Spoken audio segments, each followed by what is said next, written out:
I will try directly to go instead of giving all the introduction about 983 form. I'm going to try to go to dissect to the point which is more interesting or probably not interesting for you guys. On-site supervision. That's the main topic you have, especially when we place individuals at the third party side, is do we have an on-site supervision? That's the main thing. I mean, we have been noticing that after the first session we had with Kishore was one of the speaker, we dissected a little bit more. It's been like almost 3 weeks. I think so we had about 4 or 5 conference calls just for the ITServe. There's one conference call that we're conducting for the ITServe Northeast chapter. They're the ones who are inviting. It's up to you if you guys want to join. So on-site supervision is a remote supervision considered an on-site supervision. Let's look into recently the drone attacks in Pakistan. Where they've been supervised from? Is there anybody sitting on the drone who's operating and doing that operation? Or is it done from Afghanistan? Or is it done in Langley? Most of the decisions are taken live in Langley, Virginia, not in Afghanistan. So I don't see remote supervision as anything wrong at all. So I see perfectly it's allowed. There are a lot of operation. You probably know Neptune operation. You have seen Hillary Clinton and Obama watching that. Geronimo is dead. Okay, we know what that means. So all those things were remotely supervised. Now the question comes is that can the supervisor be the H-1B holder? We want you to be very careful, because if that person has to sign the 983 form and that will be recorded in the immigration, if on the H-1B you did not mention that he's been supervising, you don't want that guy to be signing the form. Can the supervisor be outside the country?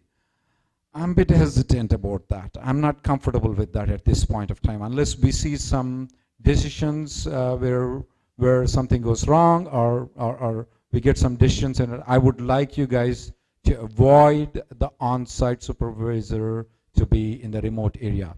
If you guys have any questions on this, please raise your hands. I'll stop. We'll go to the next slide. There must be a structured training program. Now, we used to operate without the structured training program. I know that most of the people who do handle the OPTs do have training, but it needs to be structured to get the STEM extension, the 24-month extension. If you're not structured enough, I would like you guys to work with your lawyers to get the structured. A lot of people were asking if there is a sample 983 form that was released. Yes, ITServe released a sample that we have given to them, and if you guys want it, you can contact me. I'm going to send that sample 983 form for you guys. I think so it was put in the GEMS portal. If it's not, I will request Shashi to put in the GEMS portal though. New rule came in, as you already know, that the prevailing wage need to be given to the employee. Now, it says commensurate wage, not exactly prevailing wage, but as long as you're paying the prevailing wage according to the OFLC, which you already are aware of it, I don't think so there will be any problem. But if you're paying anything lesser than that, you need to have a proper documentation whether it's been allowed or not and why you're paying it. We do face a lot of questions. What happens when there is no project? What do we do? Well, he could be getting training at your location. He could be working at your location. You could be training, and it doesn't have to be 40 hours. It could be 20 hours, but you need to get the 983 form, get it endorsed by the DSO, and keep it for the record. You don't want the client side to be listed elsewhere and you have this person working at your place. So please get the 983 updated every time. Every time there is a change in the location, yes sir. In the OPT period, training period doesn't have to be paid. When it comes to the STEM extension, it has to be paid all the time. However, please note that the unemployment period is 150 days. Total period of unemployment period is 150 days. So if the person has not utilized the 150 days, in the 36 months, you can utilize part of the training program. If he is not getting trained and not getting paid, can be an unemployment period is allowed. It's perfectly all right. Yes, sir. Good question. The 150 days is a cumulative of 12 months and 24 months. So in the OPT period, if the person is not paid but is getting trained, it will be considered to be the employment period. If you have any structured training program, that is good. Now, if you don't though, now we are getting a lot of RFEs. You've been pointing out the same and other people are pointing out. We're getting a lot of RFEs on the I-129 H-1B application asking if the person has maintained the legal status and the time of the OPT and STEM extension.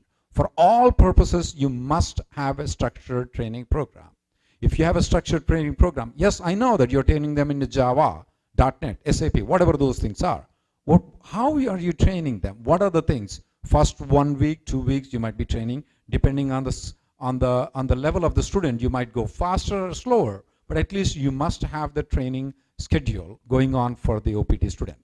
Yes, sir. All 12 months you can show us the training period. It is optional practical training. It is not an employment. Yes, as a part of optional practical training, he can be employed, he can be paid. But when it comes to the STEM extension, no. It has to be paid unless he's unemployed. 12 months you have to get the evaluation done. You need to have the form filled out. And yes, sir. All 12 months, again, all 12 months, the person can be on a training program on the OPT only, and it will be counted towards the employment period. Maximum days of unemployment, okay? OPT training period will be considered to be employed period. That's right, that's right. Internship, you can call that as internship, you can call it training. If you are training that person, you don't have to pay it. There is an administrative appeals opinion from our office on that particular thing where we went and appealed it, we got that thing reversed. Is it a part of the program that for the trainee periods you do the medical benefits or you don't? It's up to the company. It's up to the company though. Now, yes, the students will retell that pay me for you train us, you feed us, you keep in the apartment, you pay us. I mean, come on. That's up to you. If somebody's policy is like that, please, I'll be joining you guys. Yes, Ramna? At this point of time, OPT, we don't have to do this 983 form. 983 form is only when it applies to the STEM extension.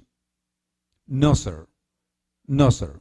The rules are only for the STEM extension if the person has a STEM graduate and if your company is an E-verified company and if you intend to use those 24 months. What if you don't want to use the 24 months? Then we're back to the old law. I mean, yeah, but there you go. Well, employer-employee relationship is a different thing. I mean, we back to the same old law which was there. The OPT rules were there.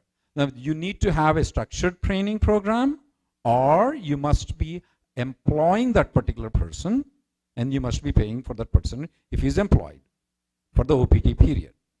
Of course, the whole thing is made by lawyers for the benefit of the lawyers. No, sir. If you don't have a 983 form, you cannot file the STEM extension. The I-20 will not be endorsed and you cannot file the STEM extension. Any STEM extension that is pending right now, starting from May 10th, anything that is pending, everything will be RFE'd. Unless you have got 983 endorsed by the DSO, get the I-20 endorsed and attached with the 765 and send it. You do not have to send the 983 endorsement with the 765, but you still need to send the I-20 endorsement. H-1B lottery, you already know all the things. On June last, we haven't received any rejections yet, lottery rejections. We're going to be getting in the June last week or July first week. Lot of RFEs for the mechanical engineering, expect a lot of denials for the mechanical engineering. In the 983 forms, whatever our office has submitted, everything has been approved. but we never approved anything which is a mechanical engineering for the 983 as of yet, mechanical or industrial for the IT companies. Same thing, if you're trying to file too many cases, they found something wrong, they're going to revoke all H-1Bs. And when they revoke it, even if the person has changed to the second company, they would have considered that that H-1B was never counted towards the H-1B number. That means that he's out of status all along. That's very important. Labor certification is getting much better, guys. It come down from 7 months to 5 months to 4 months, hopefully, so it's 3 months. Vic doesn't like it, I don't know why. The big bad news, guys. The I-140, I know Dulles companies have never listened to it. The I-140 rules have changed just now, in the last week. Now, previously, I will explain this, you will understand it. If the prevailing wage is $100,000, you were paying the employee $120,000. We used to add the $20,000 to the net profit of your company previously. Now, they are not allowing us to do it because they are telling that each case is separate and they will not allow us to do that anymore. This decision came out, administrative appeals decision came out right now. They're attaching it with every denial that is coming out with that right now. And also the prorating thing that we used to do before, they're stopping that too. I will explain that later on too. You know what a prorating means? If you start the labor certification on July 1st and the prevailing wage is 100,000, we should only have the capacity, if the W-2 form is 60,000, I used to tell you that it's 10,000 plus. I mean, if the W-2 is 60,000, the prevailing wage is 100,000, and we file the labor certification on July 1st, which is half the year. Half the year of 100,000 is only 50,000. He got a 60,000. I used to add the 10,000 to the net income of the company for you.